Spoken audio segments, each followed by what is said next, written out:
ಶ್ರೀ ಗುರುಭ್ಯೋ ನಮಃ.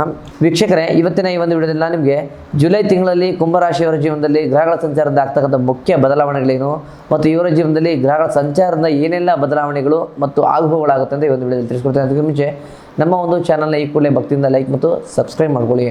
ಮೊದಲನಾಗಿ ಉದ್ಯೋಗ ಕ್ಷೇತ್ರದ ಬಗ್ಗೆ ನೋಡೋದಾದರೆ, ಕುಂಭರಾಶಿಯವರಿಗೆ ಪ್ರಸ್ತುತ ಶನಿಯ ಸಾಡೆಸತಿಯ ಕೊನೆಯ ಹಂತ ನಡೀತಾ ಇದೆ. ಜುಲೈ 22ರಿಂದ ನಿಮ್ಮ ರಾಶಿಯಾಧಿಪತಿ ಶನಿ ವಕ್ರನಾಗೋದ್ರಿಂದ ನಿಮ್ಮ ಕಚೇರಿಯಲ್ಲಿ ಕಠಿಣ ಪರಿಶ್ರಮ ಸಾಧ್ಯವಾಗುತ್ತೆ. ಆದರೆ ಆರನೇ ಉಚ್ಚ ಗುರು ಇರೋದ್ರಿಂದ ನಿಮ್ಮ ಶತ್ರುಗಳು ನಿಮ್ಮ ಮುಂದೆ ಸೋಲನ್ನು ಒಪ್ತಾರೆ.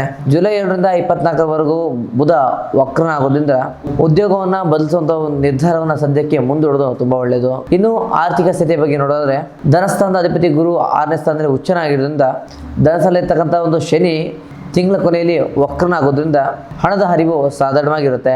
ಆದರೆ ಕೋರ್ಟ್ ಕಚೇರಿ ವಿಚಾರಗಳು, ದಿಢೀರ್ ಸಾಲ ತೀರಿಸುವಂಥ ವಿಚಾರ ಆಗ್ಬೋದು ಮತ್ತು ಅನಾರೋಗ್ಯ ಸಮಸ್ಯೆಗೆ ದಿಢೀರ್ ಹಣವನ್ನು ಹೆಚ್ಚಾಗಿ ಖರ್ಚು ಮಾಡಬೇಕಾಗತ್ತೆ. ಜುಲೈ 7ರಿಂದ 24ರವರೆಗೆ ಬುಧ ವಕ್ರನಾಗೋದ್ರಿಂದ ಯಾವುದೇ ರೀತಿ ಶಾರ್ಟ್ ಟೈಮ್ ಹಣವನ್ನು ಸಂಪಾದನೆ ಮಾಡೋ ಒಂದು ವಿಚಾರದಲ್ಲಿ ಹಣವನ್ನು ಹೂಡಿಕೆ ಮಾಡಕ್ಕೆ ಹೋಗಬೇಡಿ. ಇನ್ನು ವ್ಯವಹಾರದ ಬಗ್ಗೆ ನೋಡೋದಾದ್ರೆ, ನಿಮ್ಮ ವ್ಯಾಪಾರ ಸ್ಥಾನದಲ್ಲಿ ಇರ್ತಕ್ಕಂಥ ಸೂರ್ಯ 6ನೇ ಮನೆಗೆ ಬದಲಾಗ್ತಿರೋದ್ರಿಂದ ಹಾಗೆ ವ್ಯಾಪಾರಕಾರಕನಾದ ಬುಧ ವಕ್ರನಾಗ್ತಿರೋದ್ರಿಂದ ಮಾರುಕಟ್ಟೆಯಲ್ಲಿ ಹಳೆಯ ಸಾಲವನ್ನು ವಸೂಲಿ ಮಾಡಲು ಹೆಚ್ಚಿನ ಶ್ರಮ ಬೇಕಾಗ್ತದೆ. ಕಾಂಪಿಟೇಟರ್ಸ್ ಇಂದ ಕಠಿಣ ಶ್ರಮ ಎದುರಾಗುತ್ತೆ.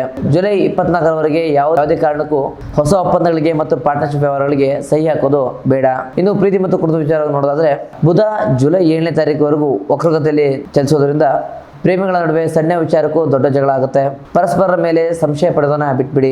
6ನೇ ಮನೆಯ ಗ್ರಹಗಳ ಪ್ರಭಾವದಿಂದ ಪ್ರೇಮ ಜೀವನದಲ್ಲಿ 3ನೇ ವ್ಯಕ್ತಿಯ ಆಗಮನದಿಂದ ಮುನ್ಸಿಗಳು ಉಂಟಾಗುತ್ತೆ. ಯಾರೆಲ್ಲ ಮದುವೆ ಆಗಿಲ್ಲ, ಈ ತಿಂಗಳು ಮದುವೆ ವಿಚಾರದಲ್ಲಿ ಸ್ವಲ್ಪ ವಿಳಂಬ ಆಗುತ್ತೆ. ಇನ್ನು ಕೌಟುಂಬಿಕವಾಗಿ ಈ ತಿಂಗಳು ತುಂಬಾ ಮಿಶ್ರ ಫಲ ಅಂತ ಹೇಳ್ಬೋದು. 2ನೇ ಮನೆಯಲ್ಲಿ ಶನಿ ವಕ್ರನಾಗೋದ್ರಿಂದ ನಿಮ್ಮ ಮಾತುಗಳು ಕಟುವಾಗಿ ಕುಟುಂಬ ಸದಸ್ಯರಿಗೆ ಬೇಸರವನ್ನು ತಂದುಕೊಡುತ್ತೆ. ಹಾಗೆ ಜುಲೈ 16 ನಂತರ ಸೂರ್ಯನ ಬದಲಾವಣೆಯಿಂದಾಗಿ ತಂದೆ ಅಥವಾ ಸೋದರ ಮಾವನ ಆರೋಗ್ಯದಲ್ಲಿ ಏರ್ಪೇರಾಗ್ತದೆ. ಇನ್ನು ಕುಂಭರಾಶಿಯವರಿಗೆ ಜುಲೈ ತಿಂಗಳಲ್ಲಿ ಆರೋಗ್ಯದ ವಿಚಾರವಾಗಿ ಹೆಚ್ಚಾಗಿ ಗಮನ ಕೊಡಬೇಕು. ಗುರು ಮತ್ತು ಸೂರ್ಯನ ಸಮ್ಮಿಲನ ಆಗೋದ್ರಿಂದ ಹಳೆಯ ಕಾಯಿಲೆಗಳು ಮರುಕಳಿಸುವಂತ ಸಾಧ್ಯತೆ ಹೆಚ್ಚಾಗಿದೆ. ಅತಿಯಾದ ಆಲೋಚನೆಯಿಂದ ಮಾನಸಿಕ ಒತ್ತಡ ಆಗುತ್ತೆ.